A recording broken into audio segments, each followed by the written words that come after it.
Մանկավարժական համալսարանի կուլտուրայի ֆակուլտետի և Վիեննայի Բեթհովենի անվան կոնսերվատորիայի միջև գործակցությունն ազդարարվում է կանոնի, քամանչայի, սազի հնչյուններով։ Կրթական հաստատությունները մի շարք համատեղ ծրագրեր կիրականացնեն։ Երկու բուհի ուսանողները կմասնակցեն վարպետաց դասերի, կրթամշակութային նախագծերի։ Կկազմակերպվեն համատեղ համերգներ և մշակութային այլ միջոցառումներ, նշում է Վալսի մայրաքաղաքից Երևան ժամանած հայազգի պրոֆեսորը։ Փորձի փոխանակում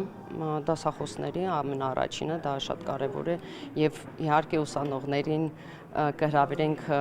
վարպետության դասեր, որը հիմա օրինակ ապրիլ է Միլո անցնում է եւ այլն, շատ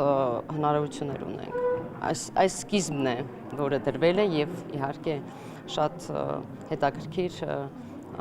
կոնցեպտներ ունենք։ Վիեննայի կոնսերվատորիայում կբացվեն հայկական ժողգործիքների, շվիի, կանոնի ու դուդուկի բաժիններ։ Ուսում կստանան ոչ միայն հայ, այլև արտասահմանցի ուսանողներ, ինչը կնպաստի ազգային նվագարանների և երաժշտության հանրահռչակմանը, նշում է մանկավարժականի ռեկտորի պաշտոնակատարը։ Կարծում եմ, որ այս համագործակցությունը նոր մեկնարկ կլինի հայկական մշակույթը,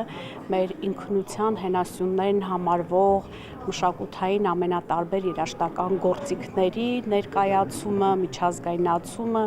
եւ առհասարակ ով է հայը հարցի պատասխան օտարազգիներին ցույց տալն ու ներկայացնելը։ Կոնսերվատորիայի ղեկավարը պատահական չի ընտրել մանկավարժական համալսարանը։ Տեսնելով նվագախումբը այնպիսի մակարդակի ես ուրիշ բու չէի կարող ընտրել։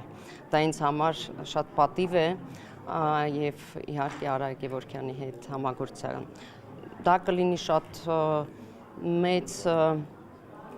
հնարավորություններ մեզ համար եւ իրենց համար։ Բուհերի միջև գործակցությունը կօգնի հայ ուսանողներին եւ դասախոսներին զարգացնելու մասնագիտական կարողությունները եւ ներկայացնելու հայ մշակույթը միջազգային հարթակներում։ Արամ Մանրադյան, Ռոմիկ Խաչատրյան, լուրեր։